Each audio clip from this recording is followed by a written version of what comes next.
পেটাটাকে, নাকের সিগেনটাকে তুই সংরক্ষণ করে রাখ। এটার মাধ্যমে হাজার হাজার বছর পরে আমি আল্লাহ তাআলা একজন নবীকে এই দুনিয়ার মধ্যে পাঠিয়ে দিব। বলুন সুবহানাল্লাহ। এই আদম আলাইহিস সালামের নাকের পেড়া থেকে, সিগেন থেকে আমরা যেটাকে বলি, যেটাকে সিগেন বলি, অনেকে পেড়া বলি, অনেকে হিঙ্গেল বলি, এখান থেকেই কিন্তু হযরতে সেই ঈসা আলাইহিস সালামের জন্ম হয়েছিল। যেহেতু হযরত ঈসা আলাইহিস সালামের পিতা ছিল না, আমরা সবাই জানি। সম্মানিত হাজিরিন, যখন মাত্র তিনি সেই হাম্মামখানার মধ্যে গিয়ে পর্দা করলেন, আল্লাহ তাআলা সেই সাথে হযরতে জিবরাইল আলাইহিস সালামকে তার নিকটে পাঠিয়ে দিলেন। যখন মাত্র পাঠিয়ে দিলেন, সেই সময় হযরতে মরিয়ম আলাইহিস সালাম ভয়ভীত হয়ে গেলেন। বলুন না সুবহানাল্লাহ। ইতিপূর্বের কারণটা হলো তাফসীরের মধ্যে রেখেছে যে ভয় পাওয়ার কয়েকটা কারণ রয়েছে। তার মধ্যে অন্যতম কারণ হলো যে সেই যুগে সেই এলাকার মধ্যে একজন লোক ছিল, বদমাইশ, একদম খারাপ প্রকৃতির একটা লোক ছিল, যার নাম ছিল কাফরুন নামে একটা নাম লোক ছিল। এই কাফরুন এমন একজন খারাপ লোক ছিল, সে এলাকার মধ্যে সুযোগ পেলে মানুষের ঘরের মধ্যে ঢুকে মা বোনদের ইজ্জত নষ্ট করত, সম্মান নষ্ট করত। মরিয়ম আলাইহিস সালাম তার কথা শুনেছে, কিন্তু সে চোখে দেখে নাই। যেহেতু ইতিপূর্বে তাকে দেখে নাই, তাই সে মনে করেছিল এই কাফুর বুঝি এসেছে। তিনি ডাক দিয়ে বললেন, যখন মাত্র তাকে দেখেছে তিনি ভয়ে ভীত সন্তুষ্ট হয়ে গেলেন। ডাক দিয়ে বললেন, কে গো তুমি আমার এখানে এসেছো?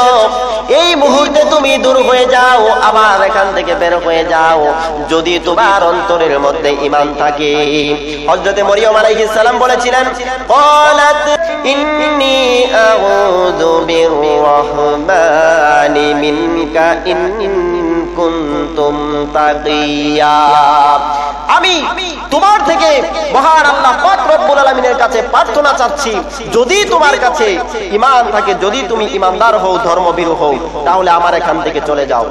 যখন মাত্র এই কথা বলেছিল, হযরতে জিবরাইল আলাইহিস সালাম সেই যুবকটা ডাক দিয়ে বলল, মরিয়ম চিন্তা করিও না, আমি দুনিয়ার কোনো সাধারণ মানুষ নই, আমি দুনিয়ার কোনো সাধারণ ব্যক্তি না, আমাকে দেখে তোমার ভয় করার কোনো কারণ নাই।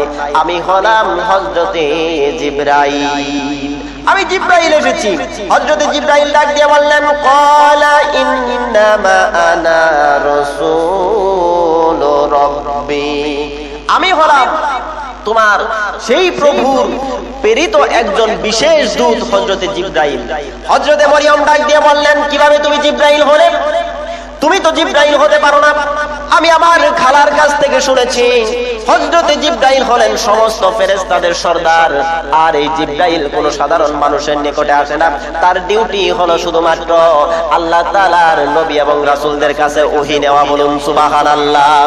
অতএব তুমি সেই জিবরাইল হতে পারো না। অবশেষে যখন তিনি তার পরিচয় দিয়ে দিলেন, যখন তার পরিচয় পেয়ে গেলেন, তিনি ডাক দিয়ে বললেন, আরে জিবরাইল, তুমি আমার কাছে কেন আসলে? কি দরকার? আল্লাহ তোমাকে আমার কাছে কেন পাঠিয়েছেন? হযরত জিবরাইল আলাইহিস সালাম ডাক দিয়ে বলেছিল, লিআহাব লাকি গুলামান যাকিয়া, আল্লাহ তাআলা আপনাকে আপনার কাছে আমাকে এজন্যই পাঠিয়েছে যে আমি আপনাকে একটা শুদ্ধ, একটা পবিত্র সন্তান দিয়ে যাব। বলুন সুবহানাল্লাহ। হযরত মরিয়ম আলাইহিস সালাম ডাক দিয়ে বললেন, কিভাবে আমার সন্তান হবে? ক্বালাত ইয়াকুনু লি গুলাম ওয়া লাম ইয়ামসাসনি বাশারুন ওয়া লাম আকু বাগিয়া। তিনি ডাক দিয়ে বললেন, কেমন করে আমার সন্তান হবে? কেমন করে আমার সন্তান হবে? সন্তান হওয়ার জন্য তো স্বামী থাকতে হয়, সন্তান হওয়ার জন্য তো পুরুষের সঙ্গে মেলামেশা করতে হয়। আমি তো এই কাজ করি নাই, কিংবা আমি তো কারোর সঙ্গে বেবিচারিও করি নাই, আমি তো বেবিচারিনী ছিলাম না, কোনো পুরুষ আমাকে স্পর্শ করে নাই, কিভাবে আমার সন্তান হবে? হযরতে জিবরাইল আলাইহিস সালাম ডাক দিয়ে বললেন যে কাযালিক, এমনিতেই হবে। হযরতে মরিয়ম আলাইহিস সালাম আশ্চর্য হয়ে গেলেন, এমনিতেই হবে? এটা তো সম্ভব না। সম্মানিত হাজিরিন, অতঃপর হযরত জিবরাইল আলাইহিস সালাম ডাক দিয়ে বললেন, কেন? তুমি কি জানো না তোমার আল্লাহ তাআলা বলে দিয়েছেন, ক্বালা রাব্বুকি হুয়া আলাইয়া হাইয়ান। এটা তো তোমার রবের কাছে একদম সহজ একটি কাজ। আর পিতা ছাড়া সন্তান দেওয়া আল্লাহর কাছে সহজ না কঠিন? জোরে বলেন, পিতা ছাড়া কেন? আল্লাহ পাক রব্বুল আলামিন পিতা মাতা উভয়টি ছাড়াই তো তিনি সন্তান দিতে পারে, বলুন ঠিক কিনা? আল্লাহ তাআলা বলে দিয়েছেন, যদি কোনো কিছু তৈরি করতে চান তাহলে কোন বলার সঙ্গে সঙ্গে তা হয়ে যায়, বলুন ঠিক কিনা? আল্লাহ তাআলা সূরা ইয়াসিনের মধ্যে শেষের দিকে বলে দিয়েছেন, যদি আল্লাহ তাআলা কোনো কিছু করতে চান তাহলে কোন বলেন সঙ্গে সঙ্গে হয়ে যায়, ফায়াকুন বলার সঙ্গেই তা ধ্বংস হয়ে যায়, বলুন সুবহানাল্লাহ। সম্মানিত হাজিরিন, হযরত জিবরাইল আলাইহিস সালাম ডাক দিয়ে বললেন, আল্লাহ পাক রব্বুল আলামিন তোমার মাধ্যমে এমনিতেই সন্তান দিবের কারণ হলো ওয়ালিনাজআলাহু আয়াতান লিন্নাস, যাতে করে মানুষের মধ্যে একটা নিদর্শন সৃষ্টি করতে পারি, এজন্যই তোমার কাছে একটা সন্তান দিয়ে দিব। আল্লাহ পাক রব্বুল আলামিনের ক্ষমতা দেখানোর জন্য, বলুন সুবহানাল্লাহ। শুধু তাই নয়, ওয়া রাহমাতাম মিন্না, এবং আর আমাদের থেকে এমন একটা করুণা দিব যাতে করে মানুষ তা বুঝতে পারে, ওয়া কানা আমরান মাকদিয়া। আর এটা তো স্থিরীকৃত একটা বিষয়, বলুন সুবহানাল্লাহ। সম্মানিত হাজিরিন, অতঃপর জিবরাইল আলাইহিস সালাম ডাক দিয়ে বলল, মরিয়ম তোমার কোনো কিছুই করতে হবে না, তুমি শুধু একটু হা করবা আর তোমার মুখের মধ্যে আমি একটা ফু দিয়ে দেব, ফু দিলেই পরের কাজগুলো আল্লাহ তাআলা করবে, বলুন সুবহানাল্লাহ। তোমার কোনো কাজ করতে হবে না। হযরত মরিয়ম আলাইহিস সালাম যখন হা করলেন, হা করার সঙ্গে সঙ্গে হযরত জিবরাইল আলাইহিস সালাম তিনি তার মুখের মধ্যে একটা ফু দিলেন। হযরত মরিয়ম আলাইহিস সালাম যখন ঢোক গেল, সঙ্গে সঙ্গে আল্লাহ পাক রব্বুল আলামিন কুদরতি ভাবে তার দেহের ভিতরে, গর্ভের ভিতরে হযরত ঈসা আলাইহিস সালামের রূহ প্রবেশ করিয়ে দিলেন, বলুন সুবহানাল্লাহ। হযরত মরিয়ম আলাইহিস সালাম যখন এইভাবে কিছুদিন চলতে থাকলেন, 4 মাস যখন হয়ে গেল, 4 মাস হয়ে যাওয়ার পর আল্লাহ পাক রব্বুল আলামিন মানুষের দেহটাকে পরিপূর্ণভাবে গঠন করে দেন। আপনারা জানেন, যখন মা জননীর গর্ভের মধ্যে শুক্রাণু প্রবেশ করে ডিম্বাণুর সাথে যখন মিশ্রিত হওয়ার 40 দিন সেটা সেই একই অবস্থায় থাকে। প্রথম 40 দিন একই অবস্থায় থাকে, আর পরের 40 দিন যাওয়ার পর রক্তে পরিণত হয়, আর তৃতীয় 40 দিন যখন অতিবাহিত হয়ে যায়, 120 দিন যখন হয়ে যায়, সেই সময় সেটা একটা গুষ্ঠপিণ্ডে হয়ে যায়। এই 4 মাস পরে আল্লাহ পাক রব্বুল আলামিন সেই গুষ্ঠপিণ্ড থেকে মানুষের দেহটাকে সুন্দর করে মানুষের আকৃতি দিয়ে তৈরি করা শুরু করে দেন, বলুন সুবহানাল্লাহ। এটা হচ্ছে বিজ্ঞানের কথা। সম্মানিত হাজিরিন, আল্লাহ তাআলা যখন মাত্র এই আকৃতি দিয়ে দিলেন, আমরা জানি মা বোনদের গর্ভের মধ্যে যখন, মায়েদের গর্ভে যখন সন্তান চলে আসে, তখন পেটটা একটু বড় হয়, বলুন ঠিক কিনা? কিছু লক্ষণ দেখেই বোঝা যায়। যখন মাত্র মরিয়মের নিকট এমন লক্ষণ প্রকাশ পেয়ে গেল, তখন এলাকার লোকজনের 2-1 জনের দৃষ্টি তার দিকে পড়ে গেল। তারা ডাক দিয়ে বলল, কিভাবে এটা সম্ভব, কিভাবে এটা হলো? এই কাজ তো তোমার দ্বারা হতে পারে না। সম্মানিত হাজিরিন, হযরত মরিয়ম আলাইহিস সালামের একজন খালাতো ভাই ছিল, যার নাম ছিল ইউসুফ। এই ইউসুফটা যখন এই কথা তার কানের মধ্যে গেছে, তার মাথা ঘুরে গেছে, বলুন না সুবহানাল্লাহ। তিনি চিন্তায় ব্যস্ত হয়ে গেলেন। এর কারণ কি? যে মরিয়মের কাছে সাক্ষাৎ করার এবং দেখার অনুমতি শুধু একজন ছিল, সেটা হচ্ছে হযরত জাকারিয়া নবী। আর কথা বলতেন একটা যুবক, সেটা হচ্ছে তার খালাতো ভাই ইউসুফ নাম ছিল যার।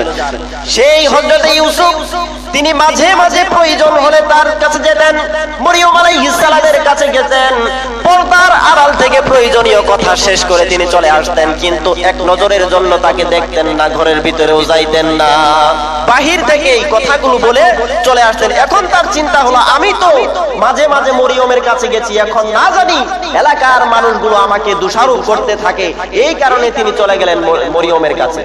মরিয়মের কাছে যাওয়ার পর ডাক দিয়ে বলল, আপু, ও আমার বোন, প্রাণের বোন, কিভাবে তোমার এই কাজটা হলো? আমি তো জানি তোমার দ্বারা এটা কখনো কখনোই সম্ভব নয়, এটা হতে পারে না। আর যেহেতু হয়ে গেছে, এখন বলো কিভাবে এটা হলো?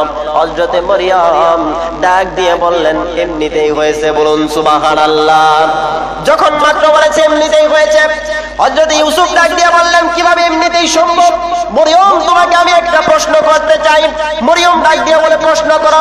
এবার ইউসুফ ডাক দিয়ে বলল, ধরো চিন্তা করো, একজন মানুষ যখন, আমরা জানি একজন মানুষ যখন মাত্র একটা জমি চাষ করে যখন পর্যন্ত জমির মধ্যে বীজ বপন করে, সেই সময় সেখান থেকে চারা গাছ হয়। বলুন ঠিক কিনা? বীজ ছাড়া কি গাছ হতে পারে? এবার এই কথা বলার পরে তিনি বললেন, কৃষক যখন জমি চাষ করে, জমি চাষ করার পর যখন বীজ বপন করে, তারপরে তো সেখান থেকে অঙ্কুরিত হয়, সেখান থেকে গাছ হয়। এখন আমার প্রশ্ন হলো, কোন ব্যক্তি, কোন কৃষক জমিও চাষ করলো না, জমির মধ্যে কোনো ফসল বপন করলো না, কোন শস্য বীজ বপন করলো না, এখন আমার প্রশ্ন হলো, সেখান থেকে কি কোনো ফসল হবে? মরিয়ম ডাক দিয়ে বললেন, সরাসরি জবাব না দিয়ে তিনি ডাক দিয়ে বললেন, আরে ইউসুফ, জমিতে চাষ করাও লাগবে না, হাল চাষ করাও লাগবে না। আল্লাহ পাক রব্বুল আলামিন চাইলে বীজ ছাড়াই এমনিতেই সেই ফসল হয়ে যায়। বলুন না সুবহানাল্লাহ। হযরত ইউসুফ মনে করলেন আমার কথাটা হয়তো বুঝতে পারে নাই। এবার তিনি সরাসরি ডাক দিয়ে বললেন, মরিয়ম, তদ্রুপ সন্তান হওয়ার জন্য তো স্বামী থাকা শর্ত, আর পুরুষ মানুষের সঙ্গে তো মেলামেশা শর্ত। এখন মেলামেশা ব্যতীত কেমনে ভাবে স্বামী ছাড়া কেমনে তোমার সন্তান হইল, আমি একটু জানতে চাই। হযরতে মরিয়ম ডাক দিয়ে বলল, ইউসুফ, কেমন করে তুমি এই কথাটা বলতে পারলা আমার একজন ভাই হয়ে? এবার ইউসুফ ডাক দিয়ে বলল, আমার এটা না জানা পর্যন্ত অন্তরটা শান্তি হচ্ছে না, যেহেতু আমি খুবই টেনশনের মধ্যে আছি। হযরতে মরিয়ম আলাইহিস সালাম ডাক দিয়ে বলল, ইউসুফ, তুমি একটা জ্ঞানী মানুষ হয়ে অজ্ঞানীর মতো প্রশ্ন করলা, আমার তো সহ্য হচ্ছে না। এই ইউসুফ, তুমি কি জানো না আল্লাহ পাক রব্বুল আলামিন শুধু স্বামী ব্যতীত নয়, আল্লাহ পাক রব্বুল আলামিন পিতা মাতা ব্যতীত এমনিতেই সন্তান সৃষ্টি করেছে? তুমি কি জানো না? তুমি তো জানো না, তুমি তো অবশ্যই জানো হযরতে আদম আলাইহিস সালামকে এবং হাওয়া আলাইহিস সালামকে পিতা মাতা ব্যতীতই সৃষ্টি করছে। বলুন ঠিক কিনা? জোরে বলেন ঠিক কিনা? সম্মানিত হাজিরিন, এবার মরিয়ম ডাক দিয়ে বললেন, পিতা মাতা থেকে নয়, আল্লাহ পাক রব্বুল আলামিন এমন একজন আল্লাহ, তিনি চাইলে পুরুষের মধ্য থেকেও সন্তান জন্ম দিয়ে দেয়। বলুন না সুবহানাল্লাহ।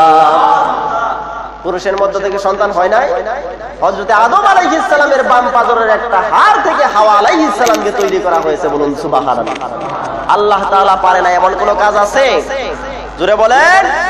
এমন কোন কাজ নাই যে আল্লাহ পাক রব্বুল আলামিন করতে পারে না। সম্মানিত হাজিরিন, হযরতে মরিয়ম যখন এই কথা বলেছে, হযরতে ইউসুফ তিনি চোখের পানি ছেড়ে দিয়েছেন, তিনি লজ্জিত হয়ে গেলেন, বিরাট বড় ভুল করে ফেলেছেন। সঙ্গে সঙ্গে তওবা করে আল্লাহ পাক রব্বুল আলামিনের কাছে সিজদায় পড়ে গেছে। বলুন না সুবহানাল্লাহ। আল্লাহ পাক রব্বুল আলামিন আল্লাহর কাছে তওবা করে সে যখন চলে আসলো, আল্লাহর নবী হযরতে ঈসা আলাইহিস সালামের মা তিনি চোখের পানি ছেড়ে দিলেন। আল্লাহ, এই অবস্থায় যে পরিস্থিতি সৃষ্টি হয়েছে, এখন তো কিছুই হয় নাই, সামনে যে কি হবে, আল্লাহ তুমি আমাকে রক্ষা করার একমাত্র মালিক। বলুন সুবহানাল্লাহ। একটু দরুদ শরীফ পড়েন, আল্লাহুম্মা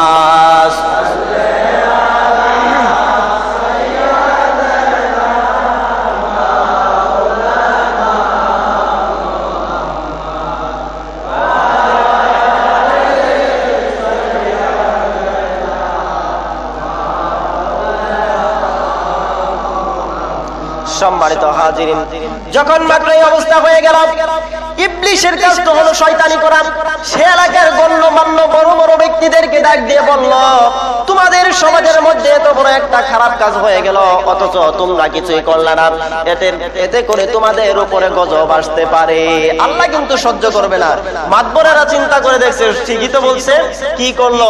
মিটিং বসে হযরতে মরিয়ম আলাইহিস সালামকে এলাকা থেকে বের করে দিয়েছিলেন। সম্মানিত হাজিরিন, মরিয়ম যখন চলে গেল, চলে যাওয়ার পর ইবলিশ কয়েকদিন পর আবারও দরবেশ সেজে আসছে, তোমরা তো এলাকার মাতবর হইছো, কিন্তু তোমাদের জ্ঞান ঠিক নাই, তোমরা জ্ঞানী কাজ করতে পারো না, বিচার আচার করতে পারো না। কই কেমনে? তোমার কথা মতোই তো আমরা কয়েকদিন আগে সুন্দরভাবে বিচার ফয়সালা দিলাম। কই না, সেটা সুন্দর হয় নাই। কই কে? তোমার যে মরিয়মের গর্ভে সন্তান